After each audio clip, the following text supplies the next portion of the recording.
Hi everyone and welcome to another episode of Gunpla TV, sponsored by HobbyLink Japan. As you can see, we're in the mountains of Tochigi, Japan. That's not quite true, we're actually out the side door of HobbyLink Japan. But why are we outside today? Well, today we're going to be painting, and you can't do that inside. But before we get to the painting, let's have a look at the stuff that just came into HobbyLink Japan today.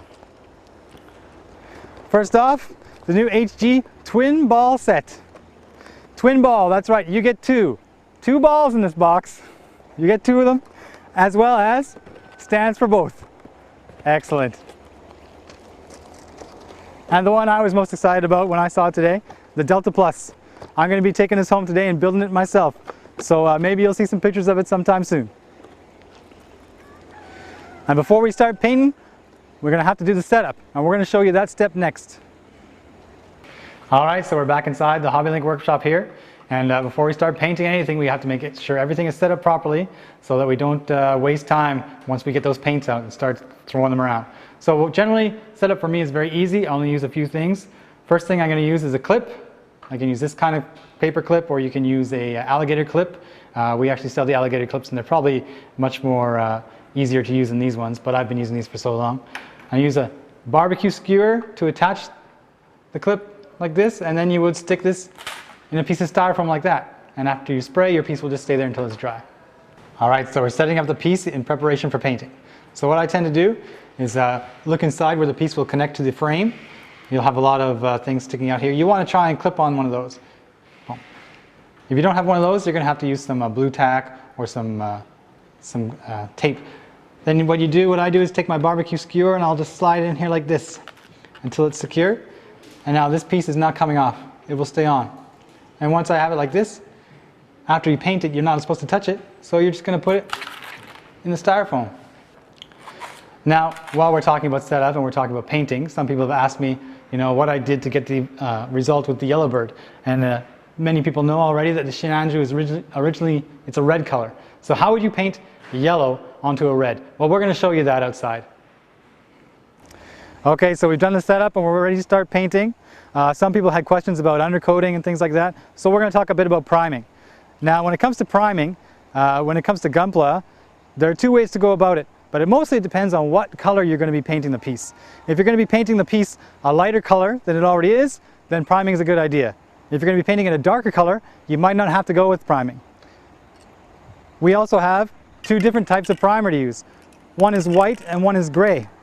Now, if you're painting the light color, you should go with the white, because it will not change the tone of the color when you paint it on.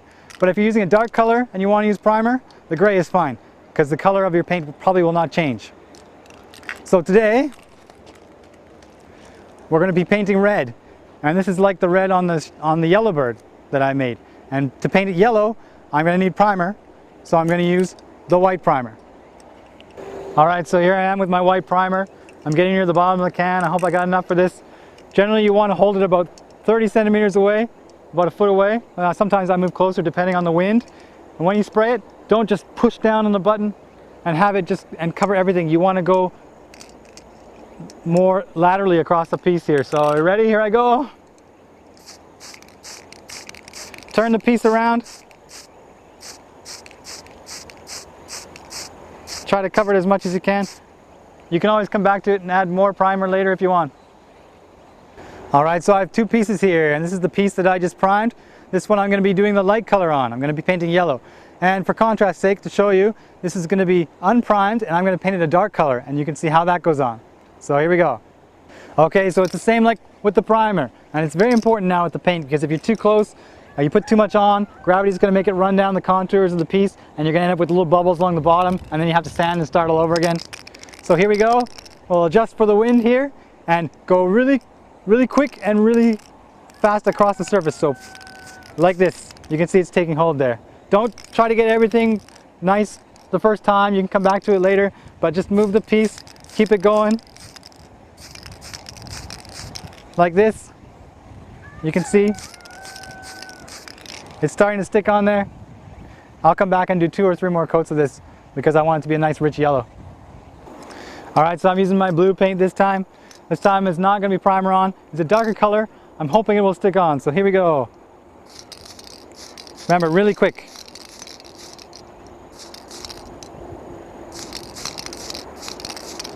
This is the idea. This is what you want to get. Remember, you don't have to cover it all the first time. You can come back again later in a couple hours once it's dried.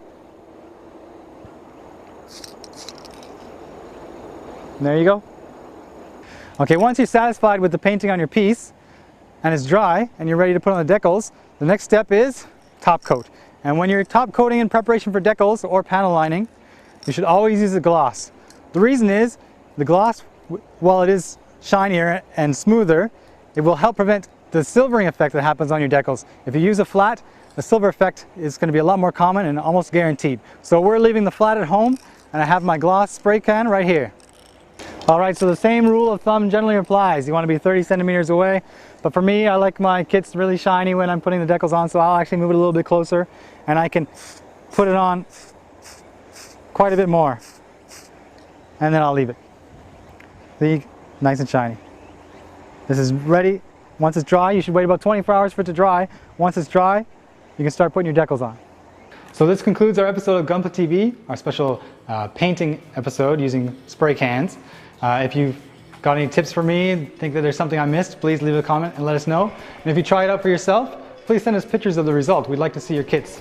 Now, we have had some user questions asking us about the availability of spray cans and top coats outside of Japan. And as you may or may not know, we are not allowed to ship those kind of flammable objects internationally. So my only advice that I can give is to contact your local hobby store, get on the internet, talk to friends. You should be able to find some on your own. Lately on HobbyLink TV, we've just finished the MG Wing Gundam. The final pictures are up. And next time, moving on to the real grade Gundam. I've got something special planned for that, so please look forward to that. Until next time, see you later.